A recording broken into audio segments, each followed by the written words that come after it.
నిష్ఠుడైన దేవునికి సమస్త మహిమ ఘనత ప్రభావము కలుగును గాక. హల్లెలూయా. ఈ పరిశుద్ధ దినమునకు దేవుడు మనకి సిద్ధపరిచిన వాక్య భాగమును మనం ధ్యానించడానికి సిద్ధపడదాం.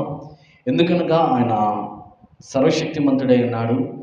మనతో పరిపూర్ణంగా మాట్లాడచ్చు అన్ని విధములుగా అన్ని విషయముల గురించి ఆయన మనతో మాట్లాడి మమ్మల్ని బలపరచడానికి ఆయన ఇష్టపడుచున్నాడు. కనుక ప్రార్థన చేసుకుని వాక్యాంశంలోనికి వెళ్దాం. ప్రార్థన. మహోన్నతుడును సర్వశక్తిమంతుడైన మా తండ్రి, నీ ఘనమైన పరిశుద్ధమైన నామమునకు స్తుతులు స్తోత్రాలు చెల్లిస్తున్నాం. అయ్యా, ప్రాముఖ్యమైన సమయానికి మేము వచ్చేదిగా నీవు మాతో మాట్లాడండి, మమ్మల్ని బలపరచండి, ధైర్యపరచమని అడుగుచున్నాం. నీ జీవములో మేము ఎదిగినట్లు, నీ సంఘములో మేము కట్టబడినట్లు, విశ్వాసములో ఇంకనూ బలపడచ్చు ముందుకు సాగే విధముగా నీవే సహాయం చేయమని అడుగుచున్నాం. మా అందరికీ వినగలిగిన చెవులను, గ్రహింపగలిగిన హృదయములను దయచేయండి. ఎందరైతే ఈ వాక్యం వినిచి ఉన్నారో ప్రతి ఒక్కరి హృదయాల్లో నీ వాక్యం ఫలింపచేయమని అడుగుచున్నాం. ప్రభా, నీ అగ్నికి అంచేయండి, ఎటువంటి అనాలోచన వాళ్ళకి రాకుండా నీవే సహాయం చేయమని అడుగుచున్నాం. యవన ప్రాయమందు నన్ను నిలబెట్టుకున్న విధానం బట్టి నీకు వందనాలు. నీ సిలువు చాటు నన్ను మరుగుపరిచి నీ ఆత్మతో నీ శక్తితో నన్ను నింపి ప్రభా, నా కంఠస్వరం నీ బూరగా వాడుకొని నీవే మాట్లాడమని అడుగుచున్నాం.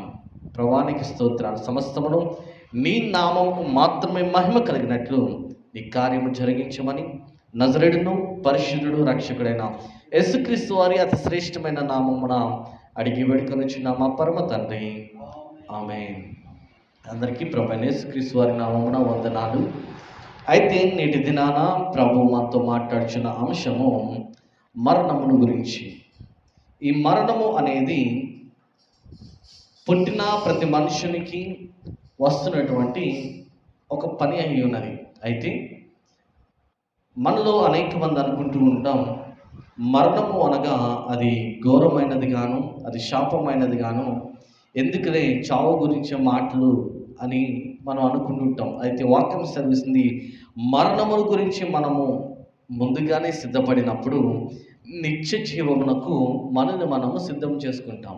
ఎందుకనగా మరణము తర్వాత మన ఆత్మ ఎక్కడికి వెళ్ళాలని వాక్యం సెలవిస్తుంది? దేవుని రాజ్యము చేరాలని వాక్యం ఖండితంగా మాట్లాడుతుంది. అయితే ఈ మానవుని యొక్క జీవితము, మనం బ్రతుకుచున్నటువంటి ఈ జీవితము దేవుడిచ్చినటువంటి గొప్ప బహుమానమై ఉన్నది. ఎందుకనగా జీవించిన బ్రతుకుచున్న జీవిలో ఏ జీవికి లేనటువంటి గొప్ప భాగ్యమును దేవుడు మనకిచ్చాడు. సృష్టికర్తని అబ్బా, తండ్రి, నాయన అని పిలిచే గొప్ప భాగ్యాన్ని ఆయన మనకిచ్చినాడు, ప్రత్యేకతలు మనకిచ్చినాడు. అయితే ఇంకను చెప్పాలంటే నిత్యము ఆయన నామమును స్తుతిస్తూ గణపరుస్తున్నటువంటి వేవేల దూతల కంటే ప్రాముఖ్యతను దేవుడు మనకు ఇచ్చి ఉన్నాడు. హల్లెలూయా, హల్లెలూయా. అట్టి గొప్ప భాగ్యమును ఇచ్చిన దేవుడు మరణమును కూడా ఇచ్చినాడు. ఎందుకంటే మనము చూచినట్లయితే ఆశీర్వాదము దేవుని యొద్ద నుండి వచ్చింది, శాపమును కూడా దేవుని యొద్ద నుండి వచ్చింది. ఎందుకంటే దానికి కారణము మనుషుడై ఉన్నాడు. అది కాలం నుండి మనము చూచినట్లయితే పాపము మహాభయంకరమైనది. దేవుడు ఏదైతే చేయొద్దన్నాడో అదే పాపమై ఉన్నది. ఆజ్ఞాతిక్రమమై పాపమై ఉన్నది. ఆ పాపము వలన వచ్చే జీవితము మరణమై ఉన్నది. హల్లెలూయా. అయితే ఈ మరణము ఎప్పుడు ప్రారంభమై ఉన్నది అని మనం ఆలోచన చేస్తే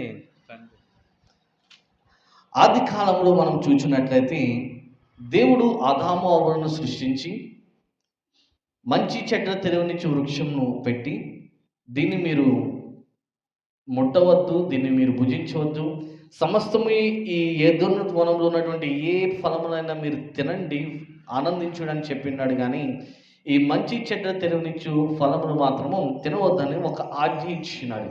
ఎందుకు ఆజ్ఞ ఇచ్చినాడు అంటే వారు మితిమీరకుండా దేవుణ్ణి లెక్క చేయకుండా ఉంటారేమో అని దేవుడు ఒక ఆజ్ఞను ఇచ్చి వారికి ఒక అధికారం అనేది వారి మీద దేవుడు పెట్టడం జరిగింది.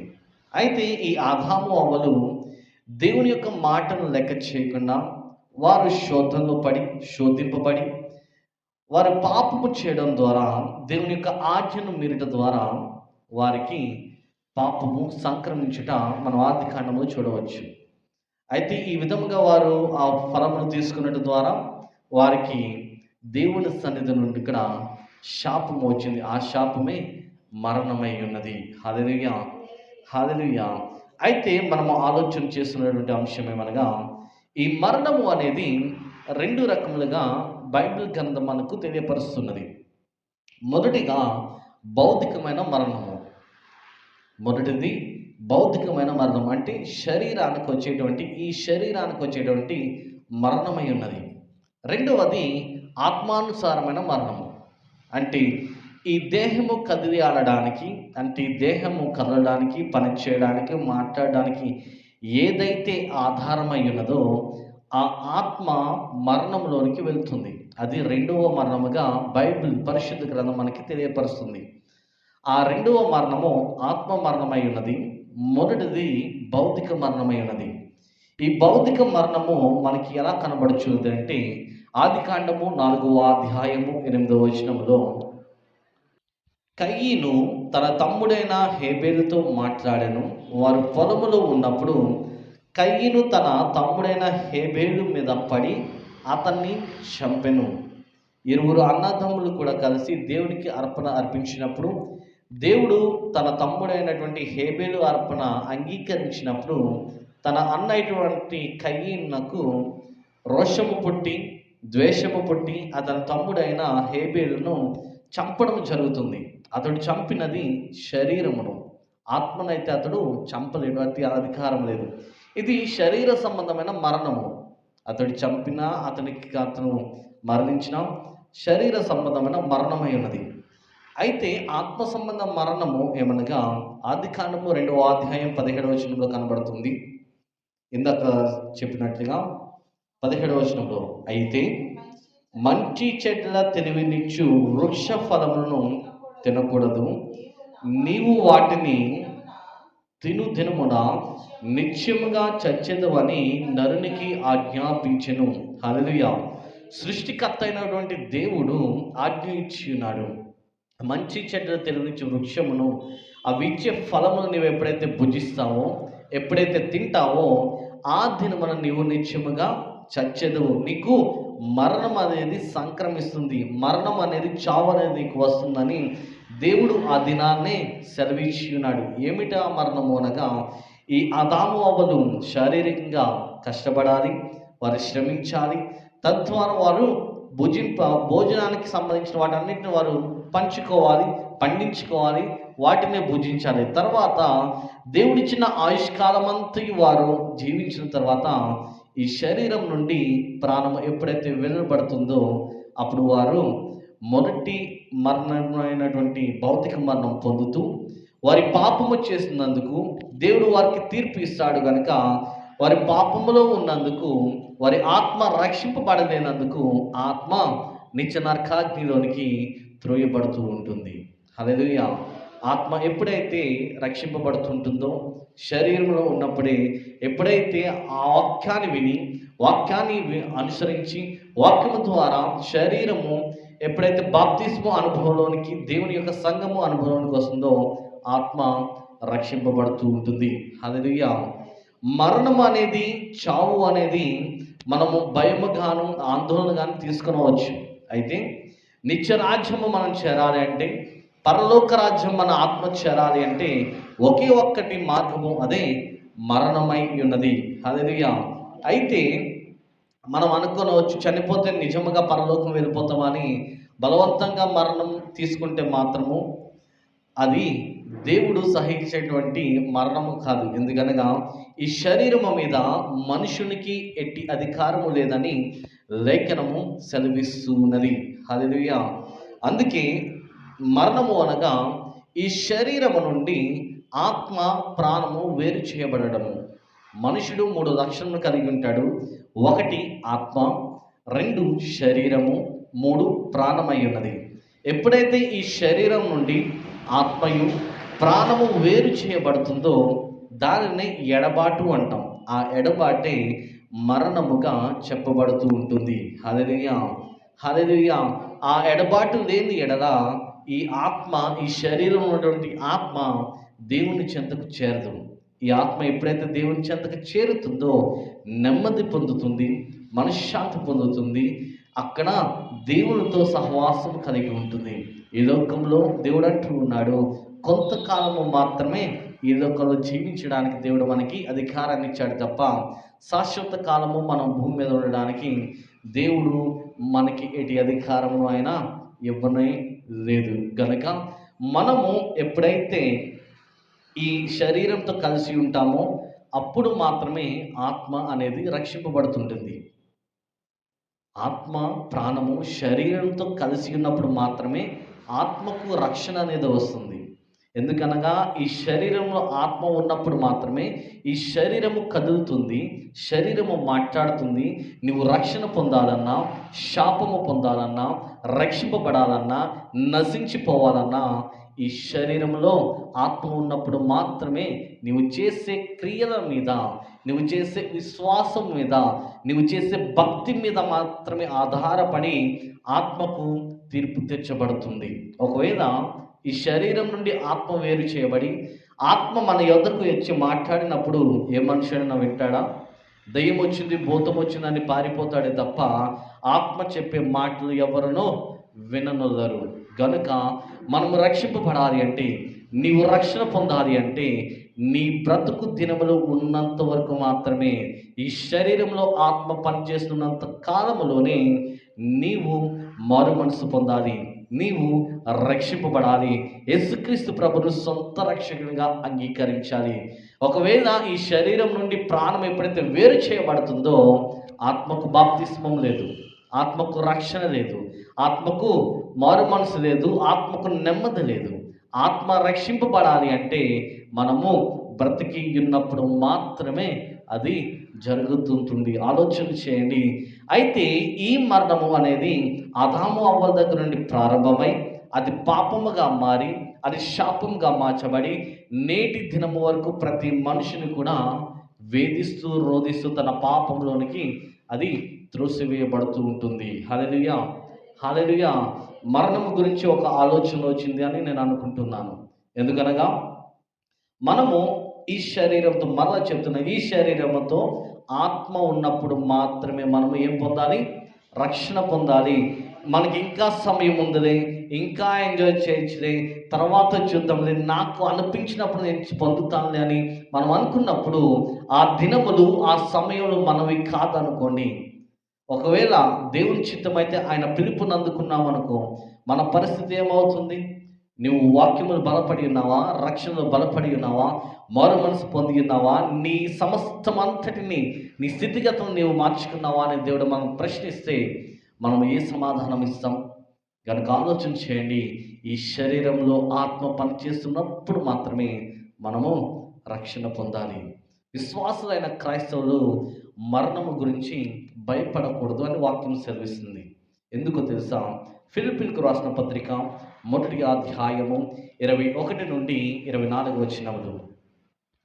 విశ్వాసులు అనబడిన క్రైస్తవులు, విశ్వాసులుగా ఉన్నటువంటి క్రైస్తవులు మరణముల గురించి భయపడకూడదు. ఎందుకనగా ఫిలిప్పీలకు రాసిన పత్రిక 1వ అధ్యాయము 21 నుండి 24 వచనాలు. నా మట్టుకైతే బ్రతుకుట క్రీస్తే, చావైతే నాకు లాభమే. అపోస్తుడైన పౌలు మాట్లాడుతూ ఉన్నాడు, బ్రతుకుట క్రీస్తు కొరకే బ్రతుకుతాను, నేను చనిపోయినా అది క్రీస్తు కొరకే అని మాట్లాడుతాడు. ఎందుకు అనగా, నేను జీవించి ఉన్నప్పుడు నా శరీరంలో ఆత్మ పనిచేస్తున్నంత కాలము అది చివరి క్షణమైనా సరే నా దేవుని పని కొరకు నేను బ్రతుకుతాను. ఒకవేళ చనిపోయినా పర్వాలేదు, నా చావు బ్రతుకుల సహితం కూడా నేను నా దేవుణ్ణి మహిమపరుస్తాననే తీర్మానముతో ఆ అపోస్తుడైన పౌలు ఒక సాక్ష్యాన్ని, ఒక సందేశాన్ని మనకి ఇస్తూ ఉన్నాడు. అంటే మనం దేవుని మహిమపరచాలన్నా, మనం నుంచుని సాక్ష్యం ఇవ్వాలన్నా, దేవునికి ఒక సాక్షిగా మనం నిలవబడాలి అన్నా, నా బ్రతుకును దేవుడు మార్చి ఉన్నాడని నీవు కన్నీటితో దేవుని నామాన్ని ఘనపరచాలన్నా, నీ స్వరమునెత్తి దేవుని స్తుతించాలన్నా, నీకు కలిగినది దేవునికి కానుకగా, అర్పణగా ఏది ఇవ్వాలన్నా సరే మనము ఈ ఆత్మ ఈ దేహంలో ఉన్నప్పుడు మాత్రమే చేయగలము. ఒకవేళ ఈ దేహం నుండి ఆత్మ వేరు చేయబడిన తర్వాత ఎన్ని అర్పణలు ఎలా ఇవ్వగలం? ఎలా ఇవ్వగలమా? మన కుటుంబం దగ్గరికి ఆత్మ వస్తేనే భూతం వచ్చింది, దెయ్యం వచ్చింది, అది అది వచ్చింది, ఇది వచ్చిందని కలత చెందుతామే తప్ప విశ్వాసం అనేది మనకు రాదు. గనక మనము ఖచ్చితంగా దేవునితో ఉంటామనే విశ్వాసం మనకు ఎప్పుడైతే కలుగుతుందో అప్పుడు మనము మరణ దినంలో సహితం కూడా జీవించగలము. ఆ విశ్వాసం ఎప్పుడు రావాలి అంటే మనం బ్రతికి ఉండగానే, నేను చస్తే, నేను మరణిస్తే, ఒకవేళ నా ఆయుష్కాలం ముగించబడితే, నేను మరణిస్తే కనుక నా దేవునితో నేను ఉంటాననే విశ్వాసం మనకు ఉన్నప్పుడు, ఆ నిరీక్షణ మనం ఉన్నప్పుడు నిజముగా మన దేవునితో కలిసి ఉంటాం. ఆ నిరీక్షణ మనకు లేనప్పుడు మనం ఇంకను అవిశ్వాసంలో మనం ఉన్నప్పుడు, అవిశ్వాసంతో మనం బ్రతుకుచున్నట్టు లేఖనము సెలవిస్తున్నది. ఎందుకనగా మనము ఒకవేళ రక్షణ పొంది, మారు మనసు పొంది, దేవుని వాక్యంలో బలపడుతూ, ఆయన ఆత్మీయ ఆహారం మనం తీసుకుంటూ, ఆయన భయభక్తులు మనం బ్రతికి ఉన్నాం అనుకోండి, వాక్యం సెలవిస్తుంది. కీర్తన గ్రంథము 116వ అధ్యాయం 15వ వచనంలో, ఆయన భక్తుల మరణము దేవుని దృష్టికి విలువ గలది అని చెప్తుంది. కీర్తన గ్రంథము 116వ అధ్యాయము 15వ వచనము. యెహోవా భక్తుల మరణము ఆయన దృష్టికి విలువ గలది. హల్లెలూయా. యెహోవా భక్తుల యొక్క మరణం అంట ఆయన దృష్టికి చాలా విలువైనదంట. నీవు నేను దేవుని నమ్ముకొని ఆయనలో జీవిస్తూ, ఆయనలో బ్రతుకుచు, ఆయన మీద ఆధారపడుతూ మనం ఉన్నప్పుడు ఒకవేళ మరణము సంభవిస్తే కనుక మన మరణం అంట ఆయన దృష్టిలో చాలా విలువైనదిగా కనబడుతుందంట. ఎందుకంటే మనం బ్రతికి ఉన్నప్పుడు ఆయనకి ఎన్నో అర్పణలు అర్పించాం, అనేక మనం సాక్షిగా నిలబడ్డాం, అనేక ఆత్మలు దేవుని సన్నిధికి నడిపింపబడడానికి ఒక ఉదాహరణగా మనం వాడబడి ఉన్నాం. అనేక ఆత్మలు రక్షింపబడడానికి ఒక సాధనముగా నేను వాడబడి ఉన్నాను.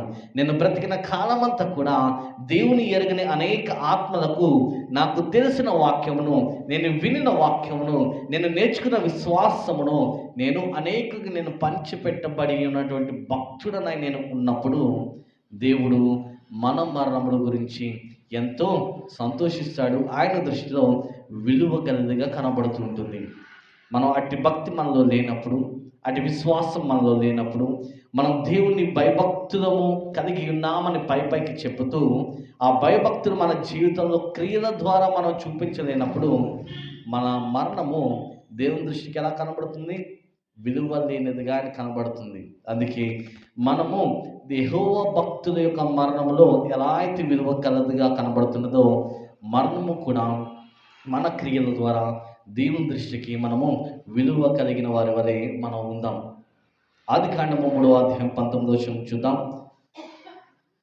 దేవుడు నిత్యము ఆయనతో సన్నతిస్తూ, ఆయనతో గడుపుతూ, సమయాన్ని గడుపుతూ, దేవునితో నిత్యం ఉన్నా సరే ఆదామునకు దేవుడు శాపాన్ని ఇచ్చి ఉన్నాడు. ఎందుకనగా ఆయన మాట విననొల్లలేనందుకు. ఆదికాండము 3వ అధ్యాయం 19వ వచనం. నీవు నేలకి తిరిగి చేరు వరకు నీ ముఖము చెమట కార్చి ఆహారము తిందువు, ఎలయనగా నేల నుండి నీవు తీయబడితివి, నీవు మన్నే కనుక తిరిగి మన్నైపోదు అని చెప్పెను. హల్లెలూయా. మనుషుడు ఎక్కడి నుండి తీయబడి ఉన్నాడు? మట్టి నుండి, మన్ను నుండి తీయబడి ఉన్నాడు. ఆయన ఇచ్చిన శాపం ఏంటి? నీ ఆకలి తీర్చుకోవడానికి నువ్వు కష్టపడాలి, చెమటూర్చాలి. నువ్వు ఎప్పుడైతే చెమటూర్చి కష్టపడతావో నీకు ఆహారం లభిస్తుంది. ఎలయనగా నీవు మట్టి నుండి తీయబడితివి గనుక, నీవు శాపము నీకు కలిగి ఉన్నది గనుక, నా నుండి నీకు ఈ శాపము కలిగి ఉన్నది కనుక నీవు తిరిగి మన్నుకే చేరదు. ఈ దేహము మట్టి ద్వారా చేయబడినది, మరలా నీ దేహం ఎక్కడికి చేరుతుంది? మట్టిలోనికి చేరిపోతుందని సృష్టికర్త అయినటువంటి దేవుడే సెలవిచ్చినాడు. ఎందుకు ఈ దేహం మరలా మట్టిగా మారుతుంది? మొదటిగా అయితే ఆయన మహిమ శరీరాన్ని అయితే ఇచ్చి ఉన్నాడు. అయితే ఆ మహిమను పోగొట్టుకుంది ఎవరు? మనుషుడు. ఆ మహిమను పోగొట్టుకుని మానవ రూపంగా, ఆ మట్టి స్వరూపంగా మార్చబడడానికి చేసిన కార్యము వారు చేసిన పాపమై ఉన్నది. ఆ పాపమే దేవుడు చెయ్యొద్దు అని చెప్పినటువంటి ఆజ్ఞ వారు చేసినందుకు పరలోకంలో నిత్యము దేవునితో సంతోషించవలసిన ఆ ఇరువురి మనుషులు ఆదాము అవ్వ నేటి ప్రజలందరూ విస్తరింపబడడానికి కారణమై ఉన్నారు. పాపము విస్తరింపబడడానికి కారణమై ఉన్నారు. దీనికి మూల కారణము అపవాది అయి ఉన్నది. గనుక ఈ మనుషుడు తిరిగి మట్టయిపోవాలి. ఒకరోజు ఒక మనుషుడు ముందు కావచ్చు, ఒకరోజు మరి ఒకడు వెనుక కావచ్చు. అయితే ఎవడు ఎప్పుడు వెళ్ళినా సరే చివరికి మరణము అనేది ప్రతి ఒక్కరికి సంభవిస్తుంది. అయితే మరణము కంటే ముందుగా మనము దేవునితో అనుసంధానం కలిగినప్పుడు, దేవునితో సన్నిహితం కలిగినప్పుడు, దేవుని మీద ఆధారపడి ఆయన యందు మన విశ్వాసం కలిగినప్పుడు మరణము కంటే మనం నమ్ముకున్న దేవుడు బలవంతుడైనాడు. హల్లెలూయా, హల్లెలూయా. ఎందుకు అంటే కల్వరి శిలువ మీద ఆయన మరణపు ముళ్ళను విరిచి 3వ దినమున తిరిగి లేచినాడు కనుక. హల్లెలూయా. ఆయన 3వ దినాన తిరిగి ఎలా అయితే లేచినాడో మనమును కూడా యేసుక్రీస్తు ప్రభునందు విశ్వాసం కలిగి ఉంటే ఆయన మనల్ని నిద్రించిన మనల్ని కూడా ఆయన తిరిగి లేపగలిగినై ఉన్నాడు. హల్లెలూయా, హల్లెలూయా. ఆదికాండము 2వ అధ్యాయం 7వ వచనము. దేవుడైన యెహోవా నేల మట్టితో నరుని నిర్మించి వాని నాసికారంధ్రములో జీవవాయువును వదగా నరుడు జీవాత్మ ఆయను. హల్లెలూయా.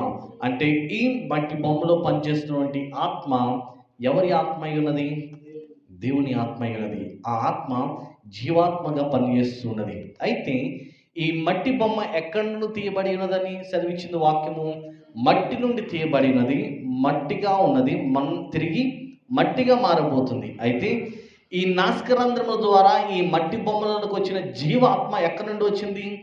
దేవుని యొద్ద నుండి వచ్చింది. ఎప్పుడైతే ఈ మట్టి బొమ్మ ఈ మట్టిలో మన్నుగా మారిపోతుందో దేవుని నుండి వచ్చిన ఈ ఆత్మ కూడా ఆయన దగ్గరికి చేరాలి. అయితే మనం బ్రతుకుచ్చినటువంటి ఈ సమయాల్లో మనకి దేవుడు ఇచ్చినటువంటి ఆయుష్ కాలంలో మట్టి బొమ్మ అయితే తిరిగి మట్టిలోనికి చేరిపోతుంది, ఆత్మ అయితే తిరిగి దేవుని దగ్గరికి చేరాలి. కానీ ఈ శరీరంతో మనం చేస్తున్నామే అనేకమైన పాపపు క్రియలు, అనేకమైన శాపపు క్రియలు, అనేకమైన ఘోరమైన దేవునికి వ్యతిరేకమైన పనులు, ఆలోచనలు, క్రియలు, తలంపులు మనం చేస్తున్నామే. ఈ క్రియలన్నిటి ద్వారా దేవుని దగ్గరికి చేరవలసిన ఆత్మ మనం చేసిన పాపము ద్వారా, మనం చేసిన అతిక్రమముల ద్వారా, మనం చేసిన అజ్ఞాన పనుల ద్వారా నిత్య నరకాగ్నిగుండంలోకి వెళ్ళిపోతుంది. దానికి కారణం ఎవరు? మనుషులమైన మనమే. మనుషులమైన మనమే. దేవుని దగ్గర నుండి శాపం తెచ్చుకున్నది ఎవరు? మనుషులైనటువంటి ఆదాము హవ్వే. ఈ ఆత్మ దేవుడు ఎలా ఇచ్చాడు? పవిత్రముగాను, పరిశుద్ధముగాను, జీవాధిపతిగా, జీవాత్మ ఆయన మనకి ఇచ్చినాడు. అయితే అట్టి పరిశుద్ధత కలిగిన ఈ ఆత్మను పాపముతోనూ, శాపముతోనూ, కల్మషములతోనూ నిండిపోయి పరిశుద్ధమైన దాన్ని కల్మషంగా మార్చివేసి పరలోక రాజ్యము చేరవలసిన ఆత్మను నరకానికి పోయే విధంగా చేసుకుంటుంది ఎవరు? మనమే. కనుక మట్టి అయితే మట్టిగా మారిపోతుంది. దేవుని దగ్గరికి వెళ్ళాల్సిన ఆత్మను వెళ్ళకుండా మార్చేసుకుని మనము మనకు నచ్చినట్లు మన ఆనందం కొరకు, మన సంతోషం కొరకు, మన రెప్పపాటు కావాల్సిన సంతోషాల కొరకు మన ఆత్మను ఈ శరీరముతో ఉపయోగించుకుని, ఈ శరీరమును ఉపయోగించుకుని ఆత్మను పాపములోనికి నెట్టివేస్తూ పాపములో సంతోషాన్ని, పాపములో ఆనందాన్ని, లోకములో మనకు కావాల్సిన అనేకమైన సంతోషాలను వెతుక్కుంటూ దేవుని రాజ్యాన్ని మనం మర్చిపోతూ చివరికి ప్రాణం పోయిన తర్వాత ఆత్మ ఆ నిత్యాగ్నిగుండంలో కొట్టిమిట్టిలాడుచు దాహము కొరకు, నీటి చుక్క కొరకు కొట్టిమిట్టిలాడిపోతున్నది. అట్టి భయంకరమైన వేదన నీకు నాకు కావాలా? ఈ మాటలు వింటున్నది ఎవరికైనా కావాలా? వద్దు కదా. మనం ఎంత కష్టపడేది, ఎంత సంతోషించేది, ఎంత ప్రయాసపడేది ఆ నిత్యరాజ్యం కొరకే కదా. ఇన్ని దాన ధర్మాలు చేసేది, ఇన్ని పుణ్యక్షేత్రాలు తిరగాలి, లేకపోతే పవిత్రంగా మార్చబడాలని ప్రయత్నములు చేసేది ఆ దేవుని చెంతకు చేరాలని కదా. చనిపోయిన తర్వాత నా ఆత్మ స్వర్గానికి వెళ్ళాలి, పరలోకానికి వెళ్ళాలని ఆశ కొలదే కదా. మరి నీ క్రియల ద్వారా నీ శరీరంతో నీ ఆత్మ నీవు పాడు చేస్తున్నప్పుడు, నీ ఆత్మను నీవు కల్మషం చేస్తున్నప్పుడు, నీ ఆత్మ నీవు పాపంలోనికి త్రోసికి వేస్తున్నప్పుడు ఆత్మ పరలోకం ఎలా వెళ్తుంది? ఆ నిత్యరాజ్యాధిపతి అయిన దేవుని చెంతకు ఎలా వెళ్తుంది? ఆలోచన చేయండి. అందుకే వాక్యం మాట్లాడుతున్నది, చాలా జాగ్రత్తగా ఉండాలని. ప్రసంగి గ్రంథము 12వ అధ్యాయం 7వ వచనంలో, ప్రసంగి గ్రంథము 12వ అధ్యాయం 7వ వచనంలో,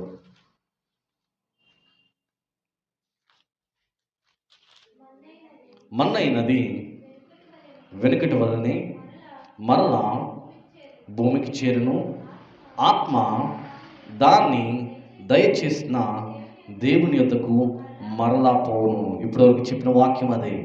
మన్నైనది, మట్టి అయినది, తిరిగి మనం మరణించినప్పుడు మట్టిలో కలిసిపోతుంది. ఈ దేహం మనం ఎన్ని అందచందాలు చేసినా, ఎంత అపురూపంగా చూసుకున్నా, ఎన్ని మేకప్లు వేసినా, ఎంత స్టైల్ కొట్టినా, దేహాన్ని ఎంత దృఢపరచుకున్నా చివరికి ఈ మట్టిలో కలవలసినది.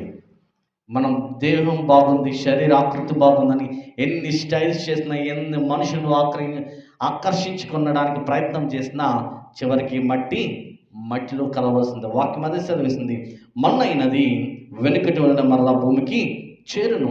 ఈ మట్టి భూమి నుండి తీయబడినది కనుక ఈ దేహం నుండి ఆత్మ వేరు చేయబడిన తర్వాత, ప్రాణము వేరు చేయబడిన తర్వాత ఈ మట్టి కొన్ని దినములకు దుర్వాసన వస్తుంది, పురుగు పడుతుంది, కుళ్ళిపోతుంది, చివరికి మట్టిలో కలిసిపోతుంది. అయితే ఈ ఆత్మలో ఈ శరీరంలో పనిచేసిన ఆత్మ దేవుని దగ్గరికి చేరాలని వాక్యం సెలవిస్తుంది. దేవుని దగ్గరికి చేరే విధంగా నీవు దాన్ని అలాగే ఉంచుతున్నావా? దేవుని దగ్గర చేరే విధంగా దేవుడు ఎంత పరిశుద్ధంగా ఇచ్చినాడో అదే పరిశుద్ధంగా నీవు నీ ఆత్మను కాపాడుకుంటున్నావా? దేవుడు అనేకమైన హెచ్చరికలు ఇచ్చినప్పుడు, అనేక సార్లు హెచ్చరించినప్పుడు, వాక్యముతో కొట్టినప్పుడు, నీవు సరిగ్గా ఉండాలని హెచ్చరించినప్పుడు, హెచ్చరిక మనం ఎప్పుడైనా లోబడి ఉన్నామా? దేవుడు నాతోనే మాట్లాడుతున్నాడు, నన్ను హెచ్చరిస్తున్నాడని మన క్రియలను, మన తలంపులను, మనకి అలవాటైనటువంటి అనేకమైన చెడు అలవాట్లను మనం వదులుకున్నామా? మనం సరి చేసుకున్నామా? మన కొరకే ప్రాణం పెట్టిన దేవాతి దేవునికి పరిశుద్ధంగా మన హృదయాన్ని అర్పించడానికి మనకి కొదువు ఏమై ఉన్నది? కనుక దేవుడు అంటున్నాడు, ఆత్మ దాన్ని చేరవలసిన స్థానానికి తిరిగి వెళ్ళాలి. అదే ప్రసంగి గ్రంథంలో 1-2 అధ్యాయాలు అంటున్నాడు, గాలి దాన్ని ప్రారంభించిన స్థలం నుండి వస్తూ అనేకమైన ప్రాంతముల గుండా సంచరిస్తూ తిరిగి మరలా దాని ప్రాంతానికి వెళ్తుందంట. ఈ వర్షపు నదులను కూడా చూడండి, అది అనేకమైన కాలువల గుండా, నదుల గుండా ప్రవహిస్తూ మరలా అది ప్రారంభమైన స్థితిలోనికి మరలా నదులన్నీ కూడా ప్రవహిస్తున్నాయి. అనేకమైన ప్రవాహాలు కొడుతూనే ఉంటున్నాయి, కానీ నీరు జలపాతం మాత్రం ఎక్కడనూ తగ్గడం లేదు. అంటే దాని మొదటి స్థానంలోకి అవి మరలా వస్తున్నాయి. మరి ఆత్మ దాని మొదటి స్థానంలో మరలా ఎందుకు వెళ్ళడం లేదు? దానికి కారణము నరుడు చేసినటువంటి పాపమై ఉన్నది, నరుడు చేసినటువంటి శాపమై ఉన్నది. అందుకే యోబు అంటున్నాడు 14వ అధ్యాయం 10వ వచనంలో, యోబు గ్రంథము 14వ అధ్యాయం 10వ వచనము,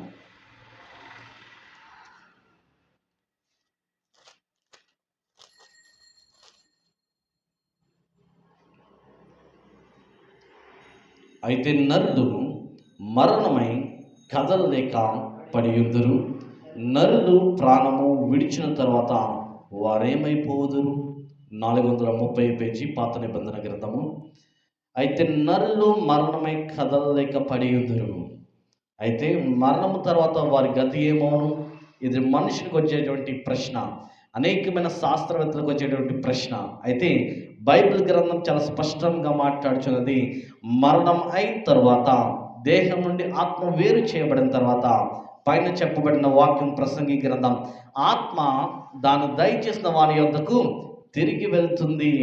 ఈ శరీరం నుండి ఆత్మ వేరు చేయబడిన తర్వాత, మనుషుడు మరణించిన తర్వాత శరీరము మట్టిలో కలుస్తుంది. ఆత్మ ఎక్కడి నుండి అయితే వచ్చినదో ఆయన దగ్గరకు వెళ్తుంది. అయితే పాపము చేత, శాపము చేత నీవు దాన్ని కల్మషం చేసి పాపంలో మునిగిపోయే విధంగా నీ ఆత్మను నువ్వు పాడు చేస్తే కనుక నీ ఆత్మ నిత్యనరకాగ్నిగుండంలోకి వెళ్తుంది. వాక్యం ఖచ్చితంగా మరణము తర్వాత జరగబోయే దాని గురించి కూడా అది మాట్లాడుతున్నది. అయితే ఎందుకు మనం మన ఆత్మ ఇంత పాపంలోనికి పాడు చేసుకుంటున్నాం? దేవుడు చాలా స్పష్టంగా మాట్లాడుతున్నాడు కదా. కొరింథీయులకు రాసిన 2వ పత్రిక 5వ అధ్యాయం మొదటి నుండి కొన్ని వచనాలు చూస్తే,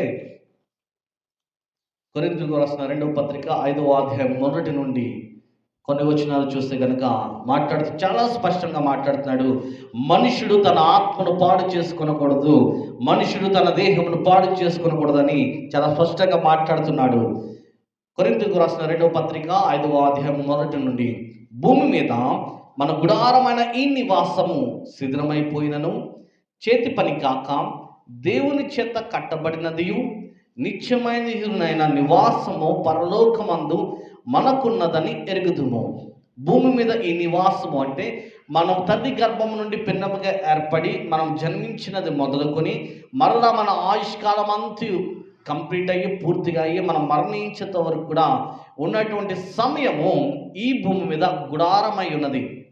అనేకులు మనకు రోడ్డు పక్కన గుడారం వేసుకునే వారు కనబడతారు, వస్తారు, కొన్ని దినములు గుడారం వేసుకుంటారు, వారి పని అయిపోయిన తర్వాత మరి ఒక ప్రాంతానికి వెళ్ళిపోతారు. మనము కూడా మనుషులమైనటువంటి మనము కూడా కొంత సమయము, కొన్ని సంవత్సరం ఈ భూమి మీద గుడారము వలె జీవించడానికి మనం వచ్చినాం. మన సమయము కంప్లీట్ అయిపోయిన తర్వాత, పూర్తి అయిపోయిన తర్వాత మన గుడారం మనము తీసుకువేసుకోవాల్సిన పరిస్థితి వచ్చింది. మనం తీసుకోకపోయినా మన గుడారము తీసివేయవాడు పైన ఉన్నాడు. ఆయన గుడారమును తీసివేసిన వెంటనే మన మార్గం ఎక్కడికి వెళ్ళాలి?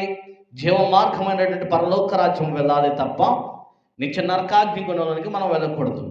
మన ఈ గుడారము మహిమతోనూ ఆత్మతోనూ విశ్వాసంతో ఇంకనూ ప్రకాశించాలి తప్ప అగ్ని చేతను ఆరిన అగ్నిగుండంలో కాల్చివేయబడకూడదు. అందుకే వాక్యం చదివిస్తున్నాడు, మన గుడారమైన ఈ నివాసము శిథిలమైపోతుంది. ఈ శరీరం అనేది మట్టిలో కలిసిపోతుంది, ప్రాణము రక్తము కూడా మట్టిలో కలిసిపోతుంది, మన ఊపిరి గాల్లో కలిసిపోతుంది. ఈ శరీరంలో ఉన్నటువంటి ఆత్మ దేవుని చెంతకు వెళ్ళిపోతుంది. ఈ శరీరము ఇటు రీతిగా కనబడుతున్నదేమో కానీ సమస్తమంతయు శరీరానికి శరీరము, గాలికి ఊపిరికి గాలిగాను, రక్తము భూమిలోకి, ఆత్మ దేవుని యొక్క సమస్తమును కూడా శిథిలమైపోతుంది.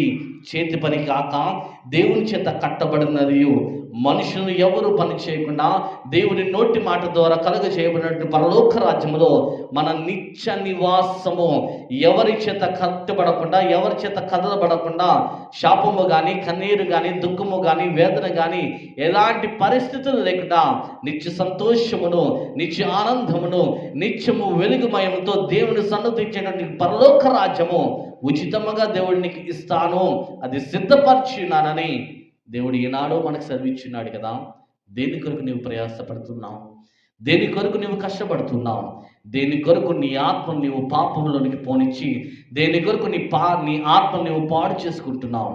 దేవుడు మాట్లాడుచున్నాడు, మనము దిగంబరములు కాక 2వ వచనంలో వస్త్రము ధరించుకున్న వారముగా కనబడదము. కాబట్టి పరలోకం నుండి వచ్చు మన నివాసము దీనిపైన ధరించుకున్న అపేక్షించు దీనిలో మూలుగుచున్నాము. ఈ గుడారంలో ఉన్న మనము భారము మోసుకుని మూలుగుచున్నాము.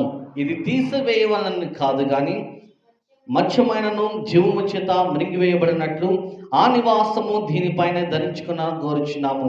దీని నిమిత్తము మనలను సిద్ధపరిచిన వాడు దేవుడే, మరియు ఆయన తన ఆత్మయను సంచర కరువును మన కనుగ్రహించి ఉన్నాడు. హల్లెలూయా. దేవుడు ఎంత స్పష్టంగా మాట్లాడుతున్నప్పుడు మనల్ని మనం ఎందుకు పాడు చేసుకుంటున్నాం? ఆలోచన చేయండి. అయితే భక్తుల యొక్క మరణము దేవుని దృష్టికి విలువైనది. అయితే దుర్మార్గ స్థితిలో ఉన్నవారు చనిపోతున్నప్పుడు భలే చనిపోయారులే అని ఆనందించినటువంటి మానవ హృదయం కూడా కాదు దేవుడిది.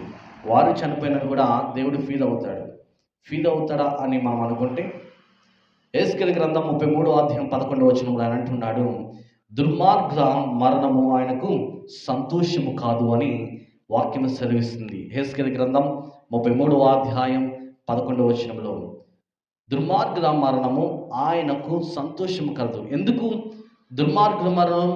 వారు నరహత్యలు చేసి ఉన్నారే, వ్యభిచారం చేసి ఉన్నారే, దొంగతనము చేసి ఉన్నారే, అబద్ధములు ఆడి ఉన్నారే, పక్క వారి మీద అబద్ధ సాక్ష్యం పలికి ఉన్నారే, ఆయన పరిచర్య మీద అనేకమైన అబద్ధ సాక్ష్యం పలికి ఉన్నారే, ఇంకా దొంగ సాక్ష్యాలు పలికి ఉన్నారే, దేవుని పరిచర్యకు ఆటంకంగా కలిగి నిలిచి ఉన్నారే.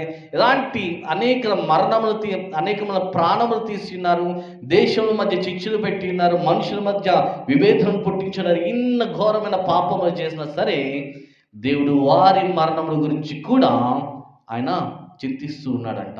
ఎందుకు అంటే ఏ ఆత్మయు నశించుట ఆయనకు ఇష్టం లేదు. ఎందుకంటే ప్రతి మనుష్యుడు కూడా ఆయన పోలిక చొప్పునే పుట్టి ఉన్నారు.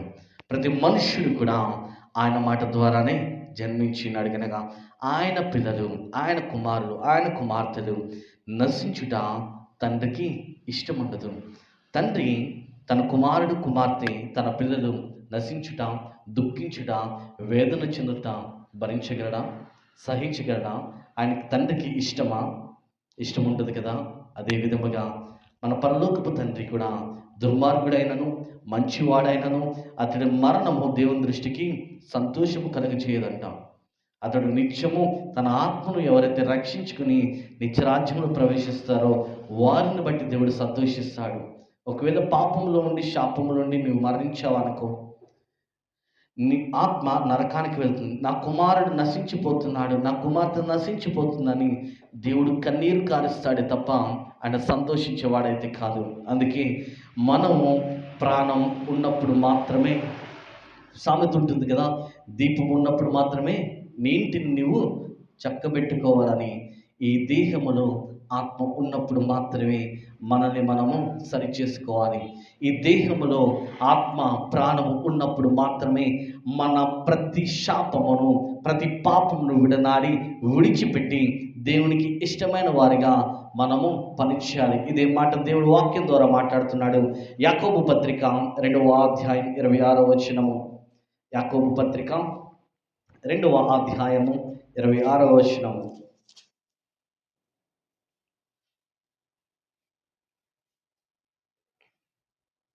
211వ పేజీ, కొత్త నిబంధన గ్రంథము 211వ పేజీ, 2వ అధ్యాయం 26వ వచనం. ప్రాణము లేని శరీరం ఎలాగూ మృతమో అలాగే క్రియలు లేని విశ్వాసమును మృతము. హల్లెలూయా. మనం ఎంత విశ్వాసం కలిగి ఉన్నా సరే ఆ విశ్వాసమును మనం మన క్రియలో చూపించకుండా, నేను బాప్తిసం పొందిన, వాక్యం చదువుతున్నాను, బైబిల్ ప్రార్థన చేస్తున్నాను, నేను బలారాధన తీసుకున్న, ప్రభు దర్శనము కలిగి ఉన్నానంటే కుదరదు. ఆ విశ్వాసమును, ఆ భక్తిని మనం క్రియల్లో చూపించేవారిగా మనము కనబడాలి. ఎందుకనగా ఉదాహరణకు సారీపతు విధవరాలు మనకు కనబడుతున్నది పాత నిబంధన గ్రంథంలో. ఆమె పేద విధవరాలు, తనకు తన కుమారునికి కలిగిన పిండిని ఆమె ఉంచుకున్నది. అయితే దేవుని యొక్క ప్రవక్త ఆమె యొద్దకు వెళ్ళి ఆమెను దర్శించి నాకు ఆకలిగా ఉన్నదని ఆమెను అడిగినప్పుడు, ఆమె నాకు కొంచెమే ఉన్నదని ఆమె ప్రత్యుత్తరం ఇచ్చిన, నాకు లేదు, నా ఆకలి తీర్చు అని ఆమెను అడిగినప్పుడు ఆమె ఏమీ సందేహించక ఆ దైవదాసుని తిట్టుకొనక ఆమె కలిగి ఉన్న దాంట్లో ఆ దైవదాసునికి, ప్రవక్తకు అప్పము వేసి ఇచ్చినప్పుడు ఆ దైవదాసుడు ఆకలి తీర్చుకొని ప్రార్థించిండగా ఆ సారీపతు విధవరాలు తన ఆకలినంతటిని తీర్చుకోవడానికి తన పిండి నిండి పొర్లుచున్నది, తన నూనె గిండు కూడా నింపబడి ఉన్నది. తద్వారా ఆమె కుమారుడు మరణించినప్పుడు ప్రవక్త, ఆమె కుమారుడు మరణించిన తర్వాత కూడా ఈ దైవదాసుని ఆ తల్లి సందర్శించినప్పుడు, అయా నా కుమారుడు మరణిస్తున్నాడని ఆమె చెప్పినప్పుడు దైవదాసుడు ప్రార్థన చేయగా అతని యొక్క ప్రాణము తిరిగి వచ్చినది. ఎందుకనగా ప్రాణము ఆయన ఆధీనములో ఉన్నది. మన విశ్వాసము ఆయన మీద ఉన్నప్పుడు సమస్త కార్యములు కూడా ఆయన మనకు చూపిస్తూ ఉంటాడు. మనం కలిమిలో ఉన్నా, లేమిలో ఉన్నా, ఉన్నత స్థాయిలో ఉన్నా సరే, మనము దేవుని మీద కలిగిన విశ్వాసమును క్రియల్లో మనం చూపించినప్పుడు, పని రూపంలో మనం చూపించినప్పుడు అనేకులను దేవుని పరిచర్యకు మనం నడిపించగలం. మనం పొందుకున్న మేలును, మనం పొందుకున్న సంతోషమును, మనం వినిన వాక్యము ద్వారా మనం పొందిన అనుభూతిని మనం అనేకులకు పంచుకున్నప్పుడు, అనేకుల ద్వారా మనం మాట్లాడుతున్నప్పుడు అనేక ఆత్మలు దేవుని సన్నిధికి నడిపింపబడుతూ ఉంటాయి. హల్లెలూయా. అది క్రియల ద్వారా మనం విశ్వాసం చూపించడం. అట్టి ద్వారా మన క్రియల ద్వారా విశ్వాసం చూపించినప్పుడు మరణమైన, శాపమైన సమస్తమును యేసుక్రీస్తు ద్వారా మరలా మనము మహిమ శరీరముతో లేచెదము. హల్లెలూయా, హల్లెలూయా. గనుక మనము దేవుని యందు విశ్వాసము కలిగి ఉన్నప్పుడు మరణమైనా సరే మనని ఆయన సన్నిధి నుండి ఎడబాటు చేయలేదు. మనుషులము ఒకరినొకరు మనం ఎడబాటు కాగలమేమో కానీ మనం దేవుని వాక్యంలో బలపడుతూ ఉన్నప్పుడు, దేవుని మనం అనుసంధానం కలిగి దేవుని యందు మనం విశ్వాసం కలిగి ముందుకు కొనసాగుతున్నప్పుడు ఎలాంటి క్రియ అయినా సరే అది మన నుండి తొలగివేయబడుతుంది. మనము నిర్ణయము సంపూర్తిగా ఉండాలి, మన తీర్మానము ఖచ్చితంగా ఉండాలి.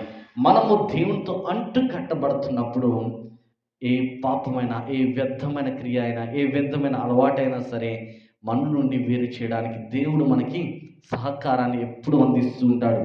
గనుక మనం చనిపోయినా సరే క్రీస్తునందు తిరిగి లేపబడతాము.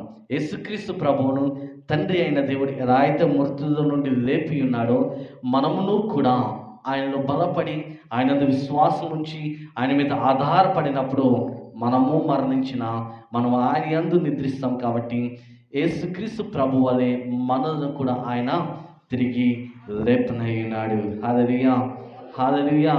గనుక మరణము గురించి చింతించవలసిన అవసరత లేదు.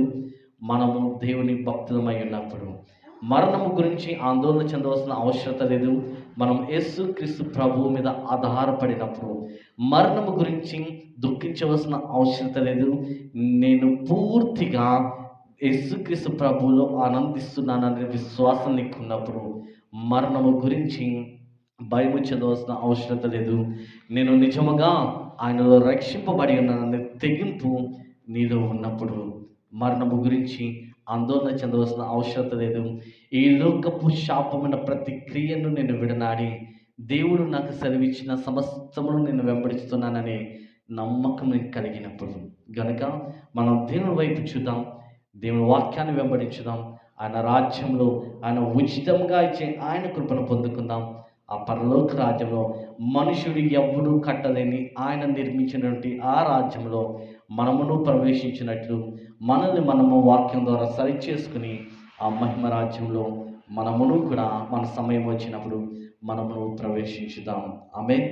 దేవుడి కొద్ది మాటలు మన వెనుకలో దీవించి ఆశీర్వదించి ఆయన రాకడకు సిద్ధము చేయడుగాక. అందరూ కూడా లేచి నుంచినట్లయితే ప్రార్థన చేసుకుని వాక్యాన్ని ముగించుకుందాం. దేవుడు ఈ దినాన మీతో మాట్లాడి ఉన్నట్లయితే వాక్యం ద్వారా నా తండ్రి, నా ప్రభు పరిశుద్ధాత్ముడు నాతో మాట్లాడి ఉన్నాడని నీకు అనిపిస్తే ఇదే సరి అయిన సమయము, నేడే రక్షణ దినము. దేవుడు నీతో మాట్లాడుచున్నాడు, నేను దర్శించబోతున్నాడు. మహాపరిశుద్ధుడును సర్వశక్తిమంతుడను మా తండ్రి, నీ ఘనమైన పరిశుద్ధమైన నామానికి స్తోత్రాలు చెల్లిస్తున్నాం. ప్రభా, నువ్వు మాట్లాడిన ఎన్నో మర్మములను, ఎన్నో సత్యములను ప్రభా మేము విని ఉన్నాం. అందరి బట్టి నీకు స్తోత్రాలు తండ్రి. వినిన వాక్యాన్ని బట్టి మమ్మల్ని మేము సరి చేసుకుంటూ, మమ్మల్ని మేము నీకు ఇష్టమైన పాత్రగా తీర్చబడుతూ ప్రభా నీకు మహిమార్థముగా నీ నామమును గణపరిచేవారిగా ఈ లోకమును విసర్జిస్తున్నానా మేము ఉండేవారిగా నిత్యమైన కృపతో, నిశాశ్వతమైన కృపతో మమ్మల్ని మేము మలుచుకుంటూ ప్రభా నీకు ఇష్టమైన పాత్ర ఎలా అయితే ఉంటుందో అట్టి మహిమ గల పాత్రగా మేము మార్చబడినట్టు నీవు సహాయం చేయమని అడుగుచున్నాం. ఇప్పటివరకు మా క్రియలు, మా ఆలోచనలు ఎలా ఉన్నను సరే సమస్తమును నీ నామం ద్వారా మార్చబడినట్లు ఇదిగో ఎప్పటివరకు పాతవి గతించను క్రొత్త వాయను అన్న రీతిగా నీ వాక్యం మాలో ఫలించి నూతనమైన క్రియలను మేము పొందుకొచ్చు, నూతనముగా నీలో కట్టబడుతూ, నూతనముగా నీరు స్థాపింపబడుతూ నీ రాకడకై ఎదురు చూచే బుద్ధి కలిగిన కన్యకల వలె పరిశుద్ధతను, విశ్వాసముతోను, రక్షణతోను, మారు మనసుతోను ప్రభా సమస్త సర్వాంగ కవచమును ధరించుకొని నీ రాకడకే ఎదురు చూచేవారిగా మేము సహాయం చేయమని అడుగుతున్నాం. ఎందరైతే ఈ స్వరము ద్వారా, ఈ వీడియో ఫేస్బుక్, యూట్యూబ్ ద్వారా ఎందరైతే విని ఉన్నారో ప్రభా ప్రతి ఒక్కరిని దర్శించండి, ప్రతి ఒక్కరిని వాక్యము ఫలింపచేయండి. అనేకులు మార్చబడినట్లు నీ కార్యము జరిగించమని అడుగుచున్నాం తండ్రి. వెతబడిన ప్రతి ఒక్క మాట, ప్రతి ఒక్క వాక్యము దుష్టుడు ఎత్తుకుపోకుండా ప్రతి ఒక్కరు హృదయాల్లో నాటబడి మొలిచి ఫలించి అనేకులు నీ రాకడికి సిద్ధము చేసినట్లు నీ గొప్ప కార్యము జరిగించమని అడుగుచున్నాం. సహాయం చేయండి, కృపదాయ చేయండి తండ్రి. చదువుకునేవారు, ఉద్యోగాలు చేసేవారు, వ్యాపారాలు చేసేవారు, ఉద్యోగ ప్రయత్నాలు చేసేవారు ఉన్నారు, బలహీనులు ఉన్నారు, బలపరచండి, ధైర్యపరచండి, స్వస్థత, విడుదల దయచేయండి. వారి వారి పనుల్లో, వారి ఉద్యోగాల ప్రయత్నాలు సఫలము చేయండి. అటు జ్ఞానము, కృప, వివేచన వారికి దయచేయండి. బలపరచండి, ధైర్యపరచండి.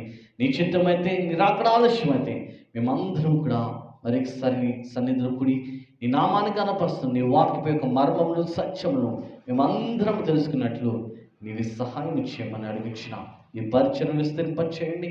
ప్రతి మార్గమును సరళము చేయండి. ప్రతి ద్వారమును తెరవమని అడిగించినాం. నీ దైవదాసు బలపరిచి అనేకమైన ప్రాంతాల్లో నువ్వు వాడుకున్నామని అడిగించినాం. ఏమైనా ప్రాయముల మమ్మల్ని ఎన్నుకుంటున్నావు, నందుకు నీకు స్తోత్రాలు. మా ఇరువురిని బలపరచండి. నీ పిలుపును దయచేయండి, నీ అభిషేకం దయచేయండి. ఇంకా బలమైన పరిచర్మ ద్వారా నీ నామము కనపరచబడినట్టు మమ్మల్ని బలముగా నీ ఆత్మతో వాడుకోనమని అడిగించిన సహాయం చేయండి. నీ కృప దయచేయమని నజరేయుడును పరిశుద్ధుడైన యేసుక్రీస్తు వారి అతి శ్రేష్టమైన నామమున అడిగి వేడుకొంచిన మా పరమ తండ్రి, ఆమేన్. తండ్రికి, కుమారునికి, పరిశుద్ధాత్మకి కృప, కాపుదల, రక్షణ ఇప్పుడు ఎల్లప్పుడూ సకల పరిశుద్ధులకు, మనకు, మన సంఘముకు, మన కుటుంబాలకు, మన పరిచర్యకు ఎల్లప్పుడూ ఆయన కృప తోడే నడిపించును గాక. ఆమేన్.